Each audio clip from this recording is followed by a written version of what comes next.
In today's video, I'm going to teach you how to create a Google Pay business account. By the end, you'll have everything set up to accept payments and manage them confidently from your dashboard. Start by heading to the Google Pay for Business console. This is the official portal where you'll register and manage your merchant profile. Sign in with a Google account, and for best results, use an address dedicated to your business rather than a personal inbox.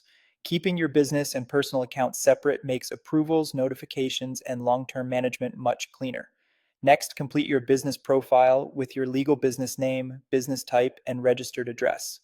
Enter these details exactly as they appear on your official documents. Consistency across your government registrations, bank records, and tax documents helps prevent delays or rejections during review. If your business operates under a trade name, be sure your legal name is still reflected where the form requests it. You'll then be prompted to add your bank account information and a virtual payment address, also known as a UPI ID. This is the identifier that routes payments to your account. If you already have a UPI ID through your bank, enter it here. If you don't, open your banking app or contact your bank to create one first, then return and add it to your Google Pay business setup. The UPI ID must be linked to the same bank account you plan to use for settlements. To verify your bank account, Google will send a small test deposit, sometimes called a micro deposit.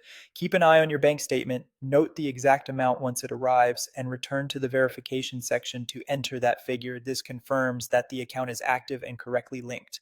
If you don't see the deposit right away, give it a little time and refresh your statement before trying again. When all your details are in place, submit your profile for review. Google will check the information you provided, and approval typically takes up to 48 hours. You'll receive updates in your email and within the console. If anything is flagged, correct the item and resubmit from the same dashboard. If you're setting this up for a website, proceed to the integration area in the console after approval.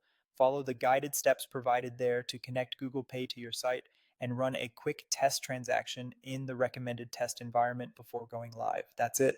With your profile verified and, if applicable, your website integrated, you're ready to accept payments through Google Pay for Business.